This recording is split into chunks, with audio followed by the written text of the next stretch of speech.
Olá, meus irmãos, sejam todos bem-vindos. Nós estamos agora na sala de Grego 3. Quero dar um abraço especial para todos vocês que estão me acompanhando do Seminário Presbiteriano, ou você que está entrando, que não é do seminário, seja muito, muito bem-vindo mesmo, ok? Hoje nós vamos ter uma aula na segunda parte do tempo perfeito. Vimos a morfologia do tempo perfeito, vamos fazer uma revisão e vamos ter a sintaxe do tempo perfeito, que é muito importante, por exemplo, a qualidade de ação do tempo perfeito, que é importante para a nossa função como intérpretes da palavra do Senhor. Isso é muito bonito. E que Deus possa nos abençoar, nos iluminar. Eu te convido para essa caminhada comigo hoje, uma caminhada pequena, né? Não vai dar nem para gastar muitas calorias. E, como eu falei, uma aula retrô também, né? Nós vamos usar o próprio livro e são aulas pequenas que você aproveite para colocar em dia a matéria de grego. A última aula e essa aula agora tem praticamente 2 semanas para isso, tá ok? Então vamos orar, vamos agradecer ao Senhor e vamos pedir para Ele nos ajudar. Obrigado, Senhor, por esta oportunidade. Que o Senhor nos ajude, nos dê a tua bênção e a tua graça, tanto a mim como aos meus amigos. Me dá clareza, me dá correção e dá aos meus irmãos iluminação para que eles entendam e pratiquem esta matéria. Muito obrigado por tudo, em nome de Jesus, amém. Então vamos lá, nós já falamos, eu convido você a tomar o café. Delicious. Vamos lá?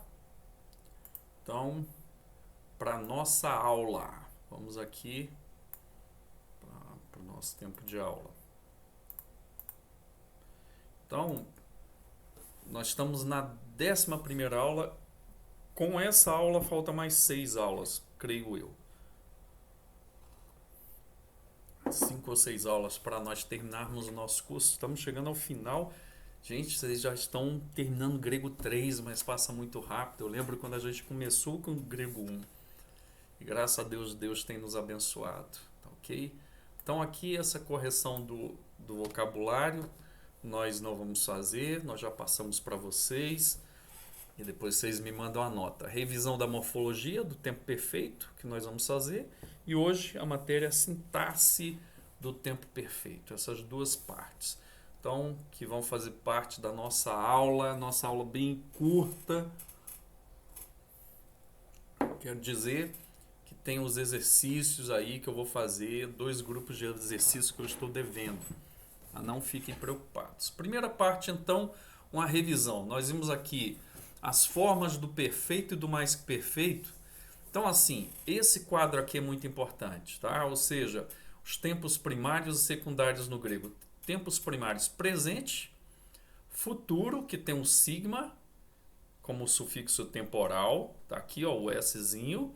O perfeito, que tem 2 características, a reduplicação e o kappa como sufixo temporal. Entra aqui e entra aqui. E o imperfeito, que o imperfeito, auristo e mais perfeito, que eles são tempos secundários, todos eles levam um epsilon, um aumento. O imperfeito só vai ter o aumento, o auristo, além do aumento, vai ter sufixo temporal sigma, assim como tem o futuro. E o mais que perfeito tem 3 características. Tem o aumento por ser um tempo secundário, tem a reduplicação, que faz parte do perfeito, sendo que é o mais que perfeito, é um tempo anterior ao perfeito, e tem o sufixo temporal kappa, são 3 tijolinhos, né? 3 morfemas que fazem parte aí do mais que perfeito, além da raiz. Então, o mais que perfeito tem todos aqui: o aumento, a reduplicação, a raiz. É lógico, senão não existe o verbo, o sufixo temporal, vogal de ligação e as terminações pessoais. Então aqui, a raiz ou tema é o lu, no caso do verbo padrão que nós temos usado. A reduplicação, o redobro, lelu. O le é a reduplicação. Sufixo temporal kappa alfa, ou kappa e, no mais que perfeito, leluca. As terminações pessoais, que estão aqui, são representadas na primeira pessoa, né? Lelucamen, e o mais perfeito com aumento que às vezes se perde, né? Depende do verbo. Elelucamen.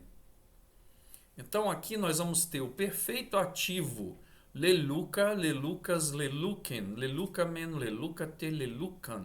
E pode vir também lelucassim. O infinitivo lelucenai, lelucos. Lelucos no masculino, lelucia no feminino, lelucos no neutro. Particípio. A gente não tinha visto o perfeito, a designação aqui. E o mais perfeito, eleluquem, eleluqueis, eleluquei, eleluquemen, eleluquete, eleluqueisan. Aí, o médio e o passivo, os dois, ou seja, eu tenho solto para mim, eu tenho sido solto, tenho solto para mim, eu tenho sido solto, sendo que um verbo anterior ao perfeito, que é o mais que perfeito. É o que a gente usa no português pretérito, né? Tem um pretérito mais que perfeito, alguma coisa assim, usara, por exemplo, fulano usara a camisa, ele já tinha usado antes no passado e ele usou antes desse tempo passado, ok? Então aqui, lelumai, lelusai, lelutai, lilometha, lelumetha,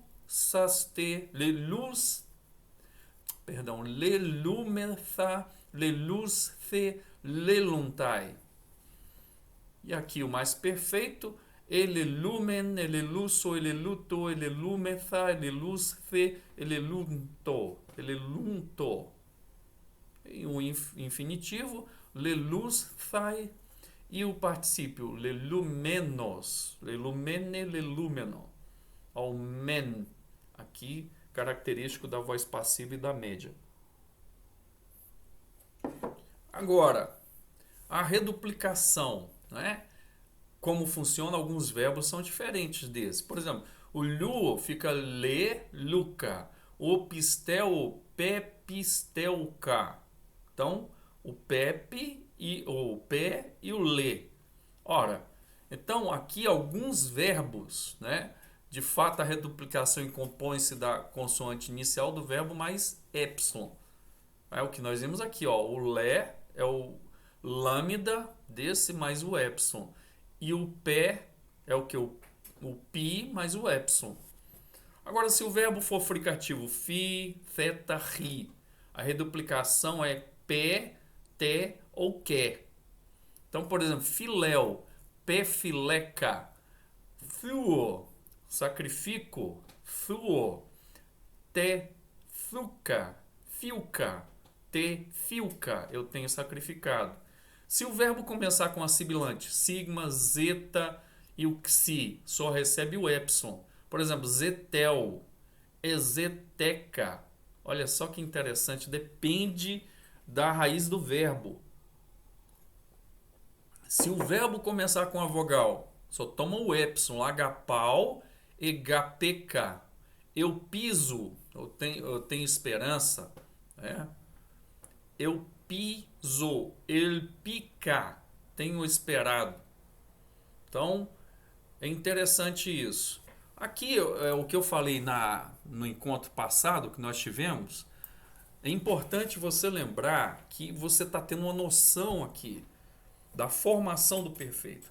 Mas nós temos, por exemplo, gramáticas com tabelas que podem ser consultadas, gramáticas na internet, sites que você pode entrar, eu já tenho falado vários, né? O Laparol lá, na parte de grego você entra lá e tem uma formação muito boa para você entender isso, quadros, né, importantes sobre isso, você vai lá e consulta.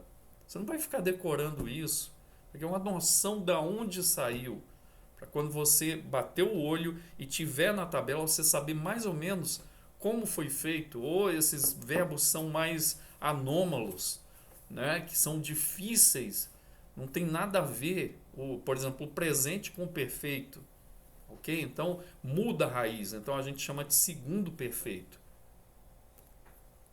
coisa que nós falamos na aula passada. Agora nós vamos passar para a parte que trabalha exatamente a sintaxe. Como é que eu uso na frase o perfeito? Né? Então aqui, a sintaxe do perfeito. Vamos lá. Então, o significado do perfeito, a ação perfectiva. O que significa isso? Por exemplo, a gente falou sobre qualidade de ação. Então, o auristo, por exemplo, é um passado. Mas é um passado que oferece uma ação simples, pontilear, indicado por um ponto. O imperfeito indica ação contínua. É um tipo de verbo. Aconteceu algo no passado e ainda causa consequências no presente. Aí o Francisco Leonardo indica com um traço. E o perfeito, então, para entender esse verbo perfeito, nós poderíamos desenhar o quê? Algo que foi feito no passado e continua agora essa ação a refletir consequências no presente. Então, o perfeito indica a permanência da ação completada, ou estado presente resultando de uma ação passada. Eu gosto mais dessa segunda parte. Então aqui, ó, essa primeira parte é muito boa. Quer dizer que a ação se completou no passado, mas o resultado se faz sentir no presente.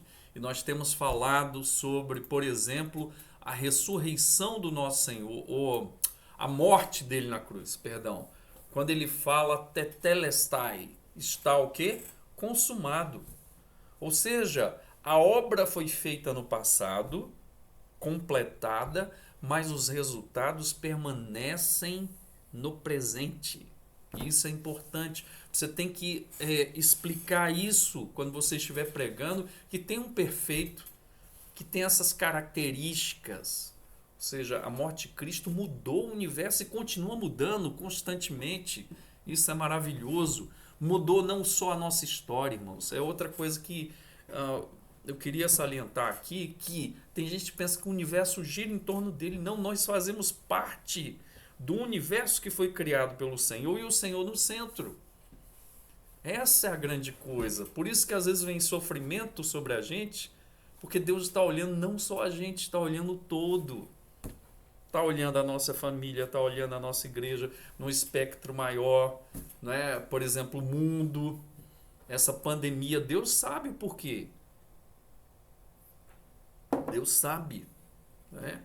Então nós fazemos parte disso. Então o perfeito tem essa característica espetacular de mostrar o quê? Algo que Cristo fez no passado foi completado na cruz. É isso que está querendo ser dito nesse ponto.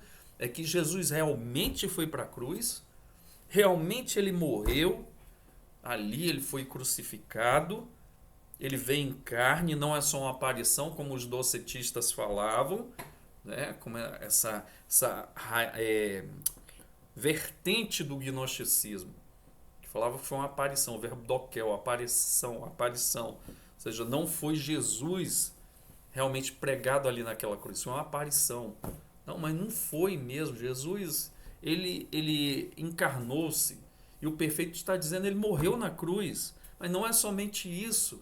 Eu poderia usar aí um auristo, certo? Para dizer que houve realmente essa morte na cruz. Mas o que ele está dizendo? Não foi somente isso. As consequências são eternas. Isso é lindo, profundo, maravilhoso, com a cara do nosso Deus. Dá para entender isso?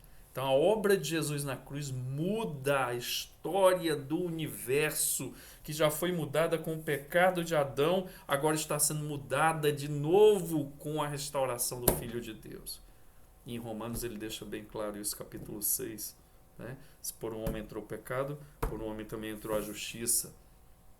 Se em Adão nós morremos, em Cristo seremos ressuscitados. É lindo, é maravilhoso, por isso que eu tenho que tomar um café.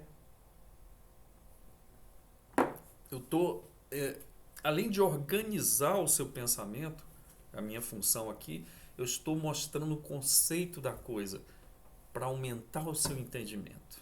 Ok? Então aqui, voltando para a tela, é isso que o perfeito traz. Está bem resumido aqui pelo Francisco Leonardo, ou seja, quer dizer que a ação se completou no passado, mas o resultado se faz no presente. Ou seja, aqui, ó, passado essa bola, aconteceu realmente, como no auristo, mas não é somente isso, no presente ainda continua acontecendo. Resulta da ação passada o que? Resulta coisas para o presente. A nossa salvação, a transformação do universo.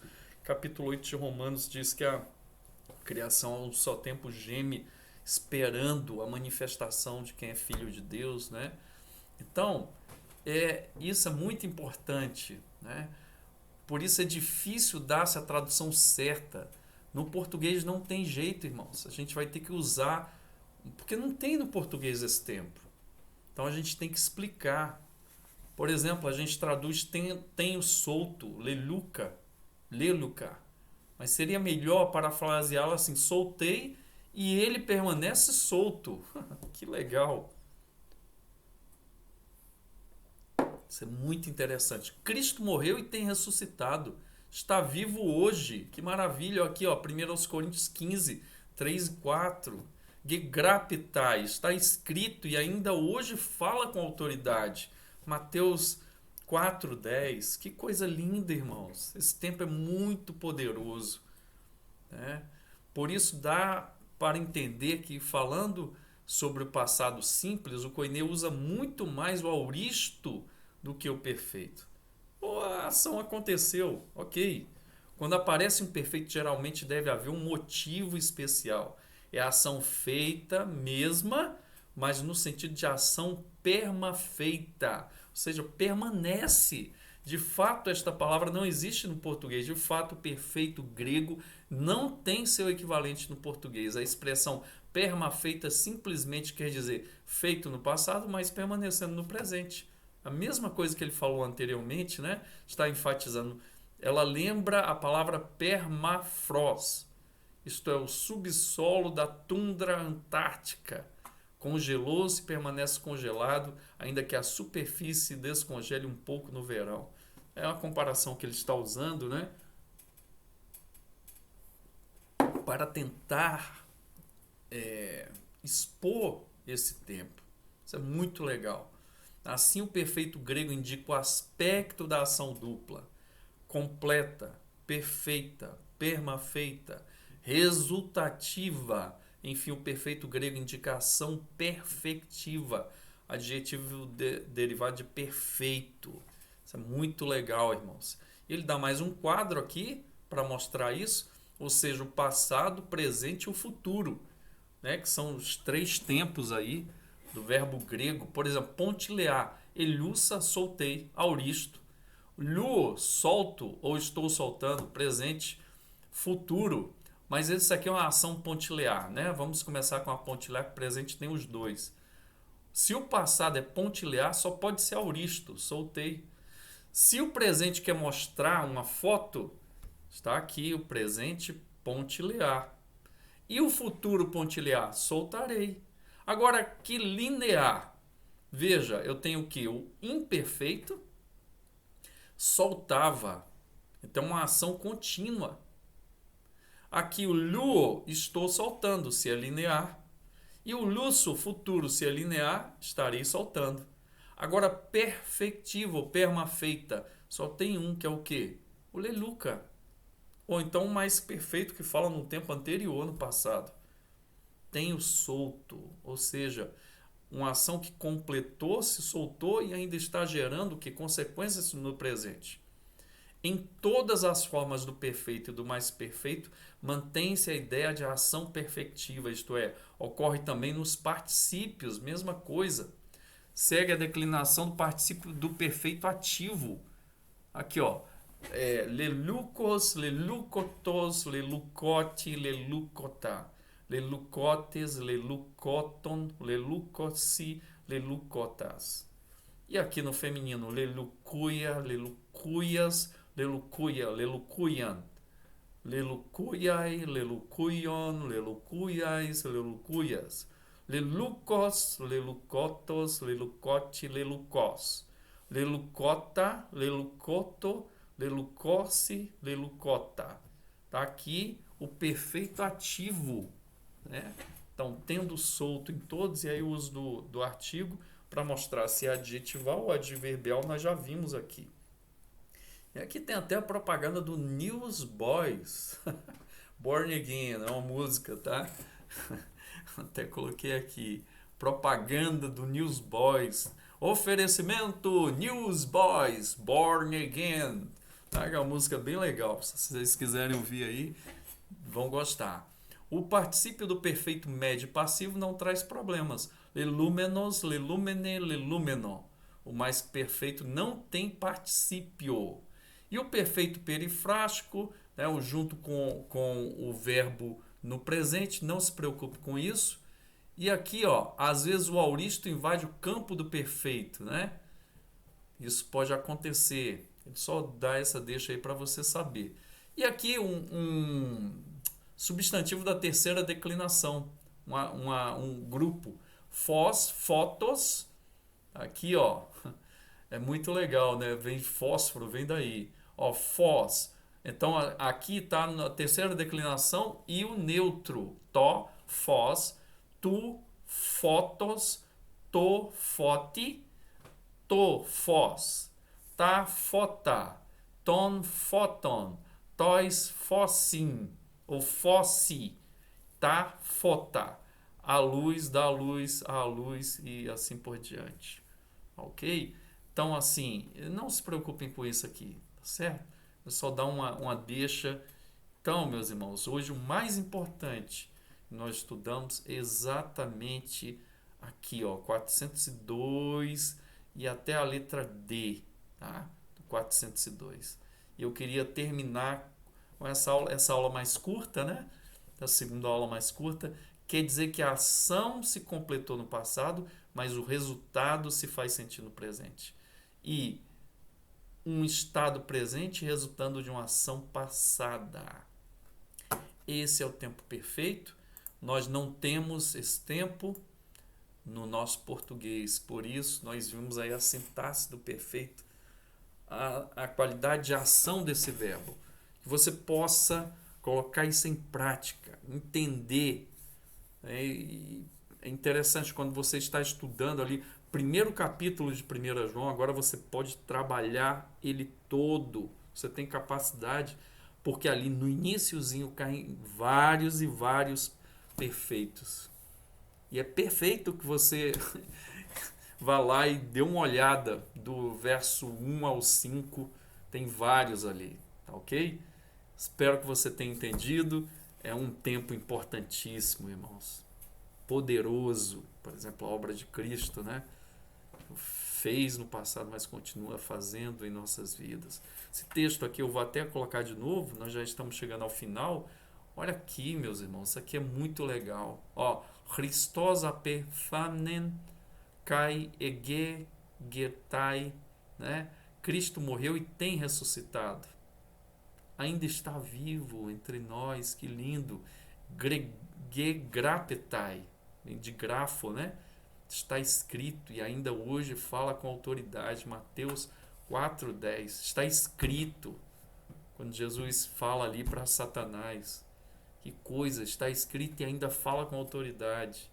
Que lindo, irmãos. É um tempo muito importante para o nosso estudo neotestamentário, ok? Recaine diatheke. Recaine diatheke. E também repalaia diatheke. Repalaia diatheke. Okay? Novo e Antigo Testamento. Deus abençoe. Prazer muito grande trabalhar com vocês. Espero que vocês estejam aprendendo. Eu gosto muito de dar aula de grego, tá ok? Forte abraço, que Deus possa te abençoar, me abençoar, nos abençoar, né? Que a graça esteja sobre nós. Vamos orar. Pai, muito obrigado. Quero entregar a minha gratidão, meu louvor a Ti por esta aula, uma aulinha mais curta, mas de tamanha importância, Pai, para o nosso aprendizado. Quero orar ao Senhor e Te agradecer. Em nome de Jesus. Amém. Forte abraço e até a próxima, se Deus assim nos permitir. Fiquem com Deus.